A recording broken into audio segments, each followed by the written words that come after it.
In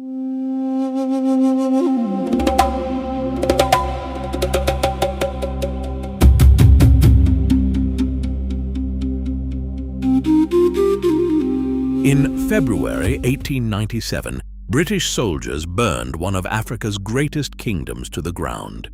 Benin City, a civilization centuries in the making, with bronze artworks that astonished the Western world, reduced to ash in weeks. Thousands of royal treasures looted and scattered across foreign museums. Yet this lost kingdom remains one of history's least told stories. How did a civilization admired by every outsider who witnessed it simply vanish from memory? Long before the palace walls rose, the foundation of this civilization was shaped by its geography. In the forested region of southern Nigeria, the Edo people carved out their home. For centuries, they lived in decentralized, family-based settlements, clearing patches of the thick rainforest to cultivate yams, oil palms, and other essential crops. This fertile but challenging environment required close cooperation, fostering a shared identity bound by the land they worked.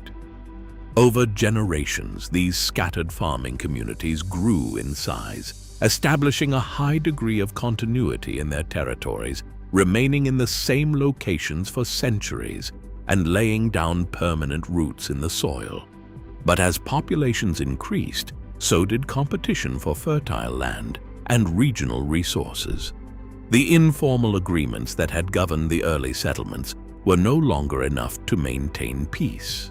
The Edo people faced growing pressure to coordinate their defense, regulate trade routes, and manage resources across different villages. This rising friction created an urgent need for a more centralized authority to replace independent village councils. The scattered villages began to coalesce, seeking a unified political structure that could resolve local disputes, direct communal labor, and protect their borders. It was this search for stability, rooted in the very soil of the southern Nigerian forest, that set the path for dynastic consolidation. According to the ancestral memory of the Edo people, this political consolidation crystallized in the late 12th century with the arrival of Prince Oranmiyan. Palace historians, or griots, preserve the history of this If prince, who was invited by local chiefs to restore order following the collapse of the earlier Ogiso rulers. Finding the region difficult to govern, Oranmiyan eventually departed, but his union with an Edo noblewoman produced a son, Eweka I. Around the year 1200, Eweka was crowned as the first Oba, establishing a royal dynasty that would endure for 700 years. This transition from decentralized leadership to a single sacred monarch represents the birth of Benin's statehood. Far from being simple folklore, these oral genealogies are backed by modern science. Radiocarbon dating of early urban layers in Benin City aligns precisely with this era, confirming the emergence of complex administrative structures and elite residences between 1200 and 1300. Furthermore, comparative linguistic studies show a strong connection between the Edo and Yoruba languages, preserving shared political and ritual terminology. Through this fusion of Yoruba dynastic lineage and indigenous Edo governance, Eweka, the first consolidated political authority, transforming scattered agricultural settlements into a sovereign state bound by a sacred royal court. At the heart of this sovereign state stood Benin City, a metropolitan center that astonished early European visitors with its scale and discipline. Portuguese and Dutch merchants in the 16th and 17th centuries wrote of broad, straight avenues, neat rows of houses, and a system of public order that rivaled major European capitals. The entire urban layout radiated from the royal palace, a sprawling city within a city composed of vast courtyards, pillared galleries, and administrative chambers. This complex functioned as the absolute administrative, religious, and cultural engine of the kingdom. Inside these walls, power operated through a highly structured bureaucracy designed to balance royal authority. The Oba sat at the apex of this political system, his divine rule supported by a complex network of chiefs. The Uzama, a council of hereditary kingmakers, secured the succession of the crown. Daily administration fell to two distinct groups: the palace chiefs, who managed the internal affairs of the royal court, and the town chiefs, who governed the municipal districts and represented the urban population. Bridging these factions was the Ayase, a prime minister and military commander appointed by the Oba. This elaborate distribution of duties prevented any single group from challenging the throne, creating a remarkably stable state apparatus. Through this disciplined spatial and political organization, Benin City projected the wealth and administrative mastery of a highly centralized empire. The physical expansion of this empire rested on an agricultural surplus. Fertile forest soils produced vast yields of yams and oil palm, feeding a growing urban population and freeing thousands of citizens to specialize in trade and craft. Wealth flowed into the capital through regional trade networks, exchanging ivory, pepper, and fine cotton textiles. This commercial success funded massive civic works and fueled a state-sponsored artistic boom. At the center of this economic engine sat highly organized hereditary guilds of craftsmen. Operating as independent corporations, these master artisans perfected the complex lost wax metalworking technique. A caster would sculpt a detailed figure in wax, encase it in clay, and heat the mold to melt the wax away.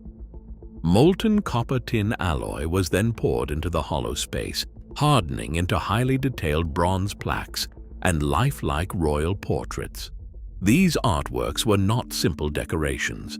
They served as the visual archives of the state, recording historic battles and royal lineages directly onto the palace walls. Outside the palace grounds, the kingdom's engineering prowess carved itself directly into the earth. The Edo people built the Benin Earthworks, a colossal system of defensive walls and moats constructed from compacted laterite soil. This defensive network stretched for thousands of kilometers through the forested countryside, with the capital city itself secured by 16 kilometers of ramparts rising up to 6 meters high. Built without mortar, these massive structures represented a triumph of coordinated labor, securing the borders of a flourishing civilization. In the late 15th century, Portuguese merchants arrived on the coast, initiating centuries of direct maritime commerce. Benin managed this contact from a position of immense strength. The Oba established a strict royal monopoly, exchanging ivory, red pepper, and fine cotton cloth for European copper, brass, and luxury goods. For generations, the kingdom maintained its sovereignty through selective diplomacy, refusing to yield domestic administrative control or allow foreign interference in its affairs. But by the late 19th century, the global balance of power changed. The Berlin Conference of 1884 catalyzed the scramble for Africa, partitioning the continent into European spheres of influence. Suddenly, Benin's independent trade policies clashed with British imperial expansion. Driven by industrial demands for palm oil and rubber, Great Britain sought to dismantle the kingdom's economic monopolies and established direct colonial rule, setting a direct course toward confrontation. In December 1896, Acting Consul General James Robert Phillips sent a letter to the British Foreign Office requesting permission to depose the Oba. Without waiting for a formal reply, Phillips led an armed expedition into Benin territory in January 1897, ignoring warnings that the kingdom was celebrating the sacred Igue festival. Near Ugbine, Edo forces led by Chief Ologbosere ambushed the column, leaving Phillips and 8 of his officers dead. The response from London was swift and devastating. In February, Rear Admiral Harry Rawson led a force of 1,200 men to capture Benin City. Armed with Maxim guns, the British forces overran the defenses, seized the capital, and burned the royal palace to the ground. Before setting the city ablaze, soldiers stripped the palace of its heritage, looting thousands of bronze plaques, ivory carvings, and sacred artifacts. On September 13th, Oba Ovenramwen was placed aboard the yacht Ivy and sent into permanent exile in Calabar, breaking a 700-year dynastic line and separating a sovereign people from their history. Today, Benin's legacy refuses to remain in the shadows. As its stolen treasures slowly journey home, they carry the voice of an unbroken civilization reclaiming its narrative. The fire of conquest could never melt the soul of the kingdom. Subscribe for more deep dives into history.